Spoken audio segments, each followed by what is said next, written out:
두 아이가 아버지로부터 똑같은 통나무 하나와 똑같은 칼을 선물로 받았습니다. 그러자 두 아이가 열심을 다해서 그 통나무를 깎기 시작했습니다. 그런데 일정한 시간이 흐르고 아버지가 가보았더니 한 아이의 앞에는 배가 조각이 되어 있었습니다. 그런데 한 아이의 앞에는 나무만 수북이 쌓여 있었습니다. 무엇이 이런 차이를 만들어냈을까요? 한 아이 속에는 목적이 분명했습니다. 비전이 있었습니다. 그런데 한 아이는 그저 열심히 깎기만 했습니다. 목적이 있는 인생은 나중에 보면 좋은 결과, 의미 있는 결과를 만들어내지만 목적이 없이 열심히만 살면 어떤 경우에는 결국 인생의 끝물이 쓰레기가 될 수도 있다는 이야기입니다. 우리가 예수를 믿을 때 목적이 분명해야 됩니다. 하나님이 걸어가신 우리에게 말씀하신 목적에 일치될 때 우리의 인생이 작품이 될 수가 있습니다. 하나님은 성경 전체를 통해서 선교하는 하나님이시라고 본인을 드러내셨습니다. 아브라함을 부르신 이유, 내가 너를 통하여 모든 열방이 복을 받기를 원한다. 그에게 선교를 명하셨습니다. 이스라엘을 출애굽시키신 후에 내가 너희를 제사장 나라가 되기를 원한다. 그러나 그들은 자기 민족에게만 집중하였습니다. 그리고 마지막에는 바벨론 포로기로 그들의 인생이 그 민족의 결론이 끝나게 됩니다. 하나님은 우리를 부르신 목적이 선교를 이루시기 위하여 부르셨다고 합니다. 나를 통하여 모든 열방이 복을 받기 원하셔서 우리를 부르셨다고 합니다. 하나님의 목적과 내 목적이 같을 때 우리의 삶은 더 의미 있고 열매가 풍성한 삶이 될 것이라는 것입니다. 그런데 왜 하나님은 이렇게 선교에 집착하실까요? 도대체 선교를 통해서 하나님은 무엇을 이루시고자 하는 것일까요? 선교의 목적은 도대체 무엇일까요? 그래서 우리는 이 질문을 해야만 합니다. 선교의 목적, 우리를 통해서 선교하시는데 그 선교를 통해서 우리 주님은 궁극적으로 무엇을 이루시기를 원하셔서 우리에게 그토록 이렇게 성경 전체를 통해서 요구하시는 것일까요? 최고 선교사에게 물어봐야 됩니다. 그분은 누굴까요? 예수 그리스도이십니다. 그리스도께서는 하늘의 천상의 자리를 버리시고 이 땅에 내려오신 진정한 선교사이십니다. 그분이 이 땅에 오셔서 어느 날 제자들을 이끌고 예루살렘에 내려가셨다가 고향 갈릴리로 돌아갈 때 예수님은 의도적으로 사마리아 지역을 관통하고자 하셨습니다. 오늘 우리가 읽은 본문 4절에 사마리아를 통과하여야 하겠는지라, 요 문장의 원문의 뜻은 사마리아를 통과하지 않고는 견딜 수 없는 내적인 압박감을 느꼈다. 주님 속에는 여기를 통과하지 않고는 견딜 수 없는 마음이 있으셨다는 것입니다. 그런데 이 지역은 여러분 알고 계시듯 유대인 금기 지역입니다. 사마리아하고 그리고 유대인들 사이에는 원수지간이었습니다. 지금 여러분이 보고 계신 지도가 사마리아의 지도인데 남쪽에는 유대가 있고 북쪽에는 갈릴리 호수가 있고 갈릴리 지역이 있습니다. 갈릴리 사람들이 남쪽으로 내려올 때는 사마리아를 통과하지 않기 위해서 요단강을 건너서 그 소위 요단 동편에 왕의 대로라는 유료 도로가 있습니다. 일부러 돈을 내고 그 도로로 내려와서 남쪽 예루살렘 근처에서 다시 강을 건너서 예루살렘으로 내려오곤 하였습니다. 왜 그랬냐면 BC 722년에 이 북이스라엘이 망할 때 아수르로 남자들을 전부 다 포로로 끌고 갔고 아수르의 남자들을 이곳으로 이주시켜서 그때부터 혼혈족이 생기게 된 것입니다. 그래서 순수 이스라엘 혈통이 아니라서 그 지역은 경멸의 대상이었었습니다. 근데 400년 전에, 주님 오시기 400년 전에 느헤미야가 성벽을 건축할 때 산발랏이라는 사마리아 성주가 집요하게 성전 건축, 성벽 건축을 회방을 놓았습니다. 그 이후에 그들은 더 원수지간이 되었습니다. 예수님 오셨을 때, 태어나셨을 때인데 AD 7년경에는 이 사마리아 사람들이 남쪽 예루살렘 성전에 오물을 독축하고 돼지 머리를 갖다 놓았습니다. 그래서 이들하고는 더욱 원수지간이 되어 있었습니다. 그래서 유대인들은 이 지역을 통과하면 안 돼요. 그런데 예수님께서는 이곳을 통과하지 않고는 견딜 수 없는 내적인 압박감이 있으셨던 겁니다. 그래서 이 지역을 통과하신 거예요. 선교사로 가신 것입니다. 왜 이 지역을 통과하기를 원하셨나? 본문을 보니 결국은 한 여인을 만나기 위해서였습니다. 이 여자는 아무도 물길러 오지 않는 시간에 뜨거운 정오에 바로 그 사마리아 수가성이라는 곳에 야곱의 우물이라고 지칭된 그곳에 물을 길러 나왔습니다. 왜냐하면 과거가 복잡한 여자였기 때문이죠. 남자가 여러 명이 있었습니다. 그래서 마을 사람들로부터 지탄을 받고 있어서 아무도 물 길러 오지 않는 그 시간에 뜨거운 정오에 바로 물을 길러 왔습니다. 예수님은 이 여인을 만나기 위하여 이곳에 오셨기 때문에 여인에게 다가가서 물을 좀 달라 말씀하셨을 때 유대인과 사마리아인은 상종을 하지 않기 때문에 어떻게 유대인 남자가 사마리아 여자인 나한테 물을 달라 하느냐? 이렇게 경계심을 드러냈을 때 내게 물을 달라고 하는 내가 누구인지를 알았더라면 내가 너한테 생수를 내게 주었을 것이다. 그래서 예수님과 그 여자하고 대화가 시작이 됩니다. 대화가 시작이 되자 예수님은 갑자기 결코 해서는 안 되는 말을 이 여자에게 하게 됩니다. 이런 걸 묻는 것은 너무 실례예요. 그런데 예수님은 이 여자에게 이 질문을 하고야 맙니다. 가서 네 남편을 데리고 와라. 나는 남편이 없습니다. 오리발을 내밀 때 맞아. 너 남편이 과거에 5명이 있었는데 이혼을 아마 당했든지 이혼을 했든지 5명하고 이혼을 했는데 지금 네가 살고 있는 6번째도 남편 언제 헤어질지 모르지. 이 과거, 자신의 숨기고 싶은 과거를 예수님께서 다 알고 계신 겁니다. 깜짝 놀라게 됩니다. 바로 이 순간 이 여자가 예수님께 질문을 합니다. 바로 예배에 대해서 질문을 합니다. 그것이 20절입니다. 우리 조상들은 이 산에서 예배를 하였는데 당신들의 말은 예배할 곳이 예루살렘에 있다고 하더이다. 어느 동네에서 어느 지역에서 예배를 드리는 것이 옳은 예배인가요? 라고 이렇게 질문을 했습니다. 어떤 사람들은 이 여인이 자신의 과거 들통에 낮아 주제를 빨리 바꾸기 위해서 예배 얘기를 꺼냈다라고 오해하시는 분들도 있지만은 이 많은 학자들이 이거를 정밀하게 분석을 해보니까 자신의 고통스러운 과거를 들추어낸 이 신비한 분을 만나자 그는 내면의 진짜 영적인 문제에 대한 해답을 듣고 싶었다. 이 질문은 모든 사마리아인들이 다 갖고 있는 질문이기도 하였습니다. 그래서 사마리아인들이 관심을 갖고 있는 가장 큰 문제인 예배에 대해서 질문을 하게 되죠.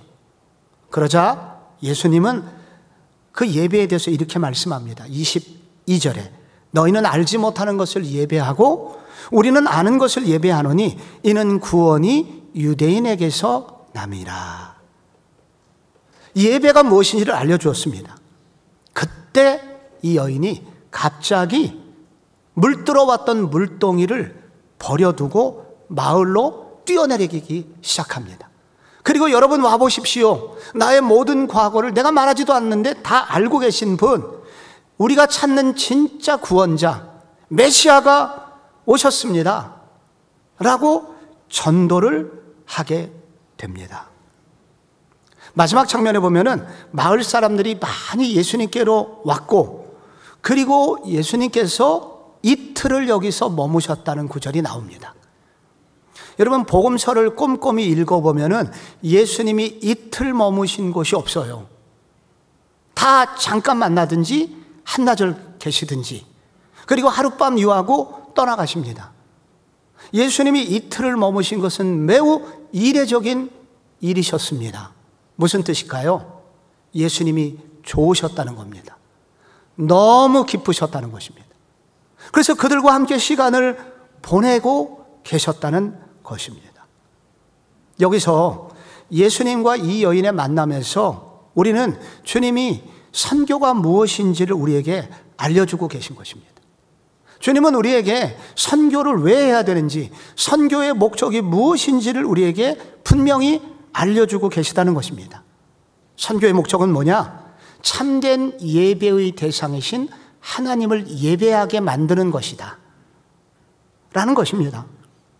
잘못된 예배 혹은 부족한 예배의 대상을 정리하고 참된 예배의 대상이신 하나님을 예배하도록 돕는 것, 이것이 바로 선교라고 주님이 말씀하시는 것입니다. 우리가 아까 22절을 읽었죠. 너희는 알지 못하는 것을 예배하고 우리는 아는 것을 예배하노니 이는 구원이 유대인에게서 남이라. 알지 못하는 예배란 도대체 뭘까요? 또 아는 예배란 뭘까요? 사마리아인들은 알지 못하는 예배를 드리고 있다고 주님 말씀하십니다. 사마리아인들의 예배에는 문제가 있었습니다. 역사를 조금 거슬러 올라가 볼까요? 여러분, 다윗의 아들이 솔로몬입니다. 그런데 솔로몬이 처음에는 잘했지만은 범죄하였습니다. 그래서 그가 죽은 후에 죽자마자 나라가 두 동강에 나서 북쪽에는 북이스라엘, 남쪽에는 남유다라는 나라, 분열 왕국이 시작이 됩니다. 그런데 남유다는 바로 다윗의 손자 솔로몬의 아들 르호보암이 다윗 계열의 왕국을 여전히 유지하면서 나라를 이끌어 갑니다. 그런데 북쪽에는 여로보암이라고 하는 장군이 정권을 잡았습니다. 그래서 여로보암은 북이스라엘 사람들이 남쪽 예루살렘에 가서 성전에 가서 제사하는 것을 견딜 수가 없었습니다. 그래서 베델이라는 장소에 금송아지를 만들어 놓고 이분이 우리를 출애굽해 주신 그 하나님이야, 여기서 너희들이 예배를 드리면 돼. 그래서 그때 북이스라엘에는 혼합주의 예배가 생기기 시작합니다. 그들은, 북이스라엘 사람들은 성경을, 구약 성경을 믿기는 믿었는데 모세오경만 믿었습니다. 모세오경만, 창출, 레민, 신 5권만 믿었습니다. 왜냐하면 사무엘상부터는 다윗이 나오거든요. 다윗하고는 거리를 둬야 됩니다. 그래서 다윗이 나오는 모든 구절은 읽지 않기로 작정을 그들은 하였고, 모세오경만이 진짜 성경이라고 그들은 주장하였습니다. 그래서 그들은 열왕기상하도 모르고 역대상하도 모르고 에스라, 느헤미야, 에스더는 읽을 수가 없었고, 욥기, 시편, 잠언, 전도서도 몰랐고, 우리가 알고 있는 이 이사야, 예레미야의 대선지자들의 그런 예언도 이들은 모르고 있었습니다.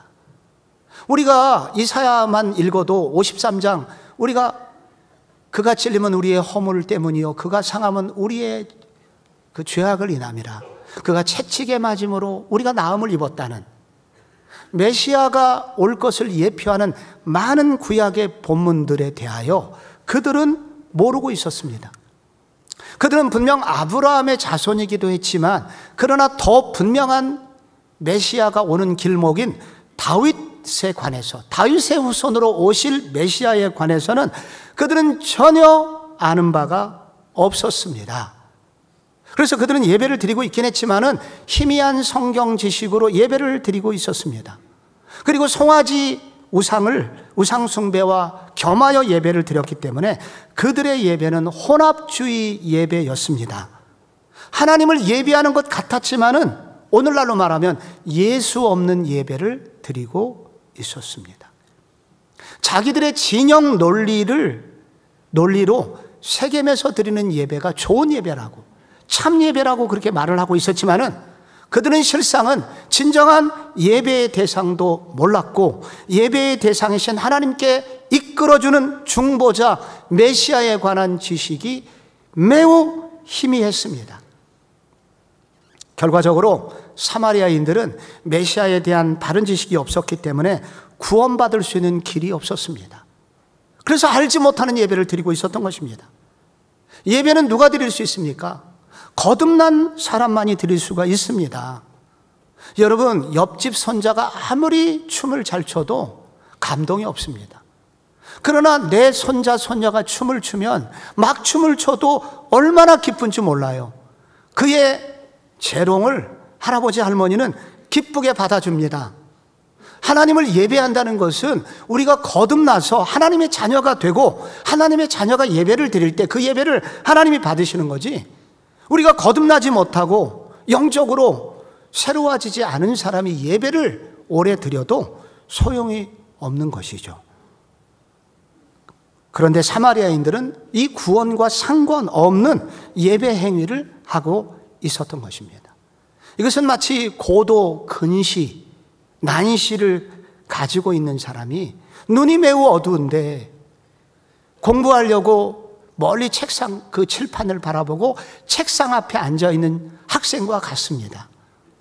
공부를 하기 원하나 선생님께서 열심히 수학 문제를 수식을 풀어서 근해 공식을 열심히 풀어주면 뭐합니까? 그게 또렷이 보이지 않아서 뭘 하고 있기는 한데 지식은 하나도 되지 않는 그런 그와 유사한 예배를, 희미한 예배를 이 여자도 드리고 있었던 것입니다. 그런데 그런 그 여인에게 예수님께서 유대인 남자로서, 유대인 남자인 신비한 이 남자가 바로 그 여인에게 말을 걸고 있는 것입니다. 그리고 질문을 하는 것입니다. 그리고 과거를 다 드러내는 것입니다. 그리고 예배가 무엇인지를 알려주는 것입니다. 그때 비로소 이 여자의 눈이 떠집니다. 당신이 혹시 그러면 우리가 기다리고 있는 그 그리스도이십니까? 메시아이십니까? 왜냐하면 희미한 지식이 신명기 18장 15절에 보면은 나와 같은 선지자 하나를 일으키시리니 너희는 그의 말을 들을지니라 라는 모세오경에도 어떤 메시아가 올 것이라는 희미한 이런 지식이 하나 있거든요. 구절이 있거든요. 그러면 당신이 바로 그 메시아, 모세가 얘기한 바로 그 선지자입니까? 예수님께서 내가 바로 그라. 그 순간 이 여자가 물동이를 버려두고 내려갔다고 나옵니다.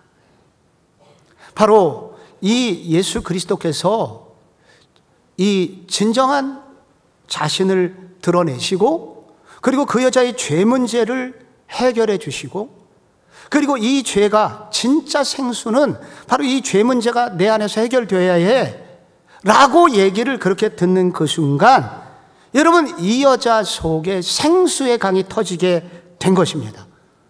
아브라함의 후손뿐만 아니라 다윗의 후손으로 오신 이 메시아에 대한 명확한 지식이 이 여인으로 하여금 구원을 받게 한 것입니다.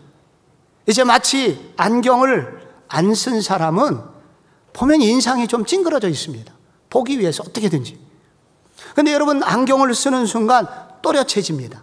그래서 찡그리던 얼굴이 환하게 펴지게 되듯이 이 여인의 얼굴이 환하게 이 명확한 지식으로 말미암아 구원에 관한 지식으로 말미암아 이 여자의 눈이 밝아지게 되었고 그래서 이 여자의 얼굴도 달라지게 됐던 것입니다.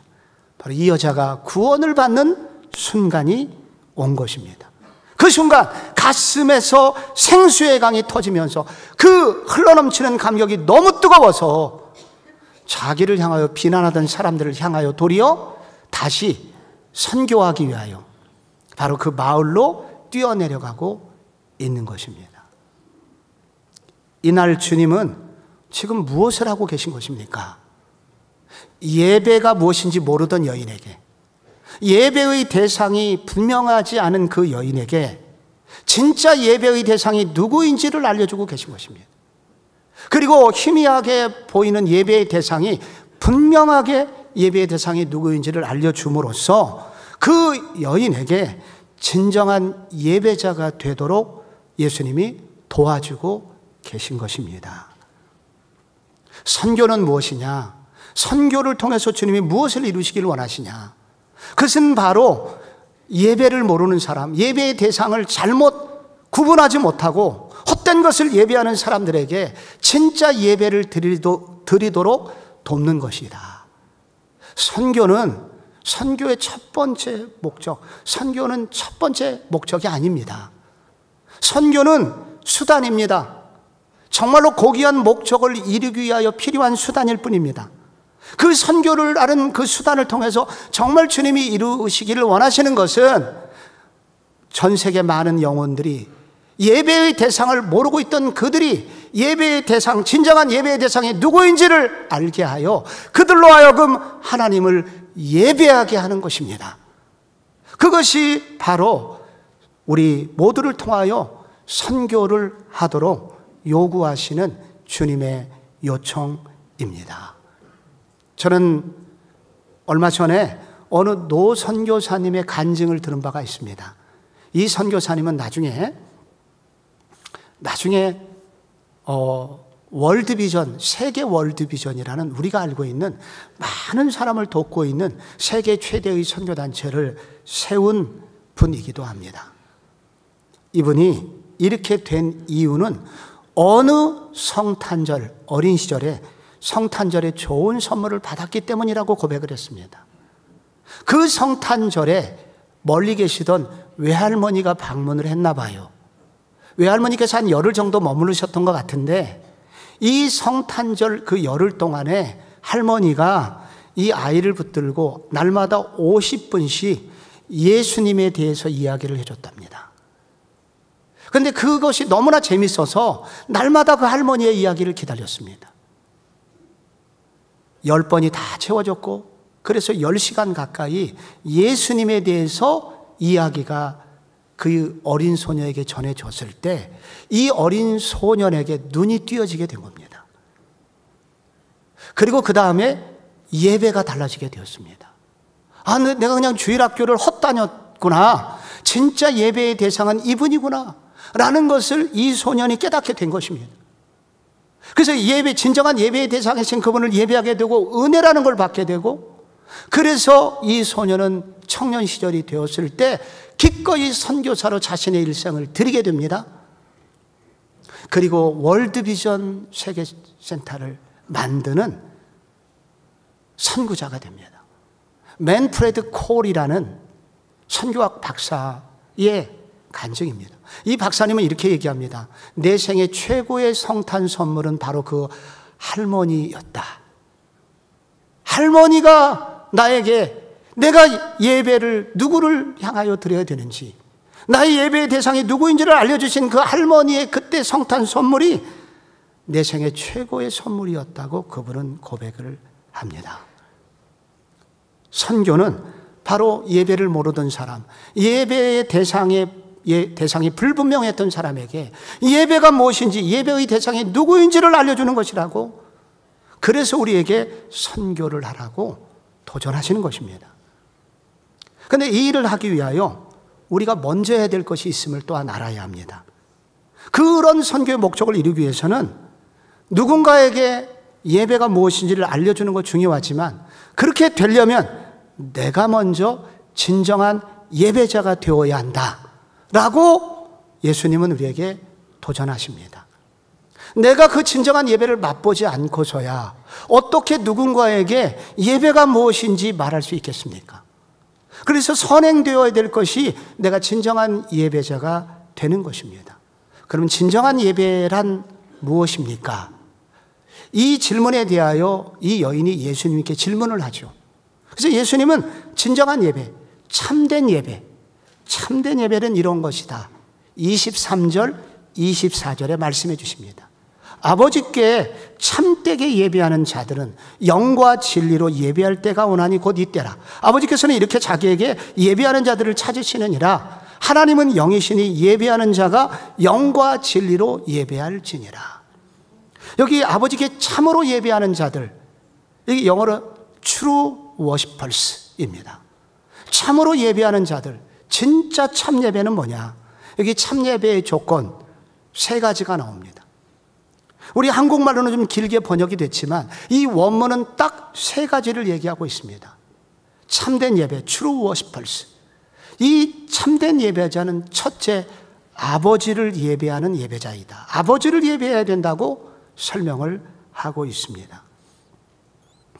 목사님, 너무 당연한 얘기 아닙니까? 그러면은 예배 시간에 아버지를 예배하지 누구를 예배합니까? 하나님 아버지를 예배해야지 예배 시간에 누구를 예배해요?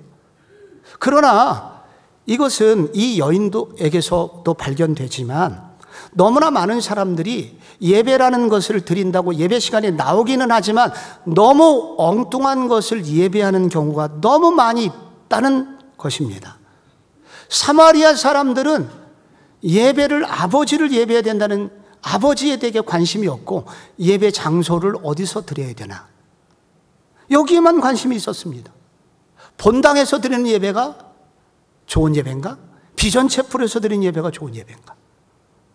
그들은 이 예배의 진짜 중심이 되신 예배의 대상이신 분이 누구인지에 대해서 관심이 없었던 것입니다. 그래서 참된 예배자들은 아버지를 예배하는 사람이다. 우리의 모든 예배의 관심은 하나님 아버지를 향하여 집중되어야 한다라고 말씀하고 있는 것입니다. 1800년대 덴마크에 키엘케골이라는 대철학자가 있었죠. 그는 신실한 그리스도인이기도 하였습니다. 그가 살던 시대의 덴마크는 기독교 쇠퇴기를 맞이하고 있었습니다. 많은 사람들이 예배를 드리러 오지만 형식적이었습니다. 그래서 그때 키엘케골은 극장의 비유라는 글을 써서 많은 사람들에게 도전을 준 바가 있습니다. 그때 그의 글의 핵심은 뭐냐면 예배 시간에 진정한 청중은 누구인가라는 질문이었습니다. 여러분, 예배 시간에 청중은 누구입니까? 도대체 누가 이 예배를 보고 있는 것입니까? 덴마크의 많은 교회들은, 많은 회중들이 예배 시간에 목사에게 관심이 많이 있었다는 겁니다.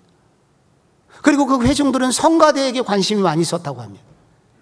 그런데 키엘케골은 말하기를 그 회중들이 그들에게 관심을 가져서는 안 되고 이 예배를 받으시는 분은 오직 하나님 한 분이시기 때문에 모든 회중, 목사, 성가대에 합쳐서 모든 회중들은 오직 예배를 받으시는 한 분 청중, 관객이신 한 분, 그분만을 바라보아야 합니다 라고 도전하였던 것입니다. 여러분, 오늘 우리의 모든 예배를 지금 하나님께 드리고 있는데 우리의 예배를 받으시는 분은 도대체 누구란 말입니까? 누가 우리의 예배를 지금 받고 계십니까? 그래서 우리의 예배의 관심은 목사도 아니고 성가대도 아니고 음악도 아니고 오직 우리의 예배를 받으시는 한 분에게 집중해야 된다는 것을 말씀해 주고 있습니다. 저는 약 30년 전에 청년들, 이렇게 대학생들을 가르쳤던 적이 있었는데 이게 쉽게 변하지는 않습니다. 그래서 예배 태도가 처음에는 비교적 안 좋아요. 그러다가 어느 여학생이 처음에는 예배 태도가 별로 안 좋았었는데 이 나중에 보니까 정말로 끝 무렵쯤 되니까 예배를 집중해서 드리는 사람으로 바뀌었더라고요. 얼마나 기쁜지. 그래서 저를 뚫어지게 바라보고 있는 거예요. 옛날에는 딴짓을 많이 했는데. 그 예배가 끝났습니다. 아니나 달라요? 그런 사람들은 꼭 이렇게 설교자에게 달려옵니다. 그리고 보통 은혜 받았다고 그렇게 말을 하죠. 그 자매가 막 여자 청년이 달려오면서 제게 했던 일성이 그것입니다. 전도사님, 그 넥타이 어디서 사셨어요?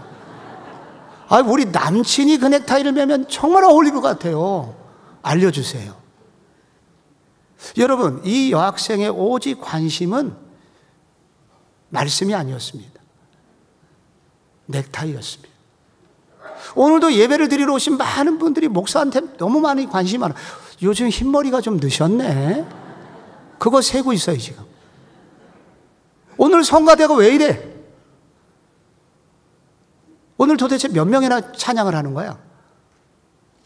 그거 세고 있어요. 여러분의 예배를 드릴 때 예배의 관심, 여러분의 대상은 어디에 있습니까? 여러분의 관심사는 지금 어디를 향해서 지금 예배를 드리고 계십니까?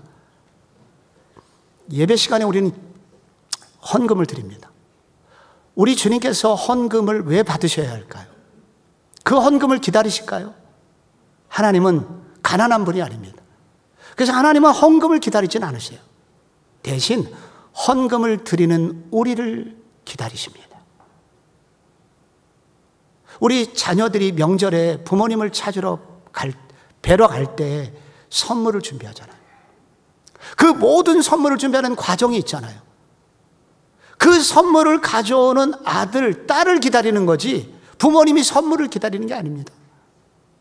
우리 주님께 우리가 나아갈 때 그러므로 즐거이 예물을 가지고 나아갈 때 그 예배는 참 예배가 됩니다. 근데 그 관심이 하나님 아버지를 향해 있을 때 그 예물도 진정한 의미를 갖게 됩니다. 나의 예배는 누구를 의식하면서 드리고 있는 예배인가? 아버지를 예배해야 합니다. 여기 또 하나, 참 예배는 여기 또 하나를 알려줍니다. 참 예배는 진리 안에서 드려지는 예배이다. 영과 진리로 라고 되어 있거든요. 원문에는 in the truth, 진리 안에서 드리는 예배다. 진리라고 하는 것은 예수님이시잖아요. 예수님 안에서, 즉 예수님이 전하신 복음 안에서 복음의 역사가 있는 예배여야 된다 하는 것입니다. 복음이란 무엇입니까? 이 여인을 보십시오. 꽁꽁 숨겨두었던, 그리고 묶어두었던 죄가 오픈이 되고 죄를 회개하고 이 죄를 해결해 주시는 예수님을 만나고 있지 않습니까? 그래서 우리의 예배 시간에는 어떤 예배가 돼야 되냐면 매주일 진정한 회개가 있는 예배여야 합니다. 그리고 이 죄를 도저히 용서받지 못하는 이런 죄인까지도 받아주시는 십자가에 매달리신 예수님의 사랑을 만나는 시간이 되어야 합니다. 이게 진리 안에서 드려지는 예배입니다. 그래서 진정한 회개와 그리고 진정한 용서의 강이 흐르는 예배, 그 예배가 드려질 때 그 예배는 참 예배가 됩니다. 이 마지막 작은 세 번째 참 예배의 마지막은 성령 안에서 드리는 예배입니다. 성경에서 안에서라는 단어는 항상 꽉 차다라는 의미입니다. 안에 있는 모든 것이 통제를 받는다는 뜻이기 때문에 성령 안에서 예배를 드린다는 것은 이 원문에도 in the spirit 이렇게 되어 있어요. 성령 안에서 드리는 예배다. 바로 성령의 통치를 받는 예배라는 뜻입니다. 성령이 주인 되는 예배라는 것입니다. 성령이 이끌어가는 예배라는 것입니다. 오늘 우리 성목중앙교회 예배는 내가 이끌어가는 예배일까요? 아니면 성령이 이끌어가는 예배일까요? 잘 모릅니다. 차이가 하나가, 그거를 대답해 줄 수 있는 질문이 있다면, 오늘 예배 시간에 무슨 일이 일어날지 나는 몰라 라는 기대감을 가지고 오신 분은 성령의 통치를 받고 있는 분이라고 할 수가 있습니다. 왜냐하면 오늘 예배를 드릴 때 성령께서 무슨 말씀으로 내게 도전하실지 몰라. 오늘 무슨 일이 예배 시간에 있을지 몰라. 그래서 성령의 통치를 받는 사람은 예배 끝나고도 약속을 곧바로 잡지 않습니다. 왜냐하면 예배 끝나고 내가 30분을 기도할지 1시간을 기도할지 성령님이 어떻게 일하실지 몰라요. 그래서 성령의 통치를 받는 예배라는 것은 기대감이 있는 예배인 것입니다. 성령이 다스린 예배이기 때문에 무슨 일이 일어날지 몰라요. 이게 사도행전 2장 뒷부분에 나오는 예배인 것입니다. 베드로의 설교를 들을 때 갑자기 우리가 어찌할꼬 가슴을 치며 울기 시작했죠. 그리고 엉엉만 울기 시작했습니다. 그리고 우리가 어떻게 하면 구원을 받을 수 있습니까? 너희가 회개하여 각각 예수 그리스도 이름으로 세례를 받으라 라고 베드로가 얘기했죠. 오늘 우리의 예배가 성령의 통치를 받지 못하면 광복절 기념식 같은 예배가 됩니다. 여러분 학교 다닐 때 광복절 기념식 때 동원되어 본 적이 있습니까? 예비군처럼?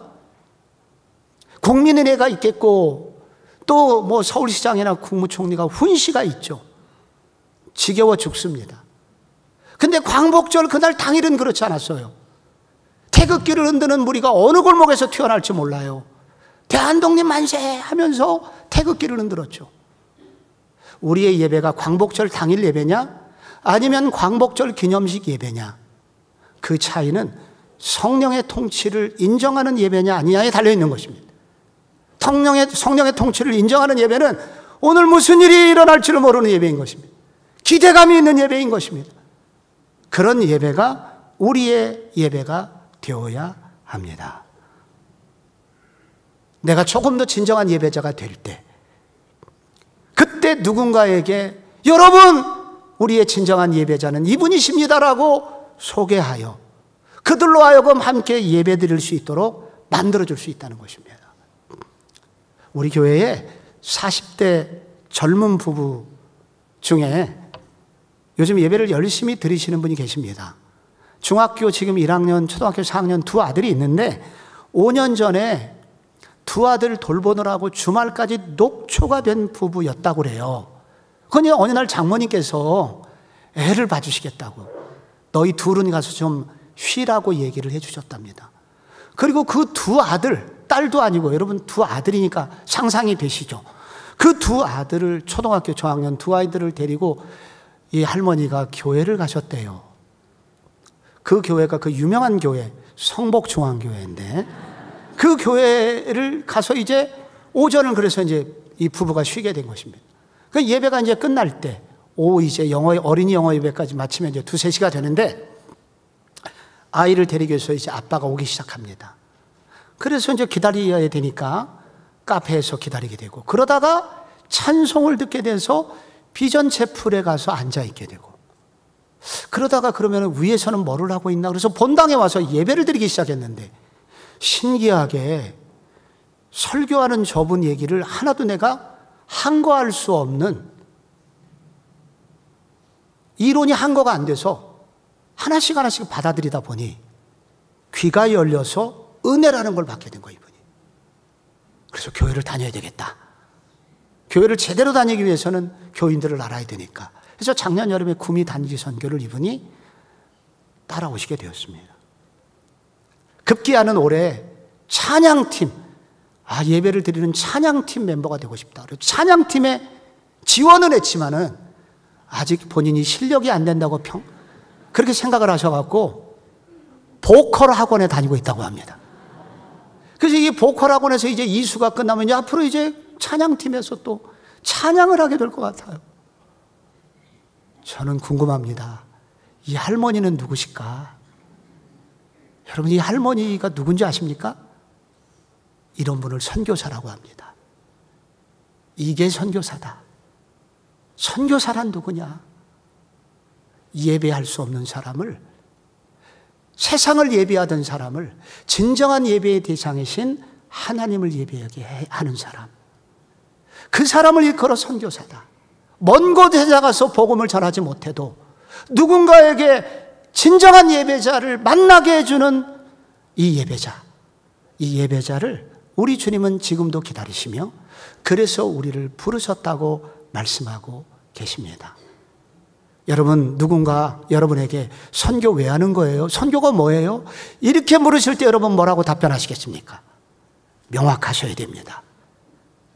예배를 모르던 사람, 진정한 예배자를 모르는 누군가에게 진정한 예배의 대상을 알려주는 삶, 이것이 선교입니다.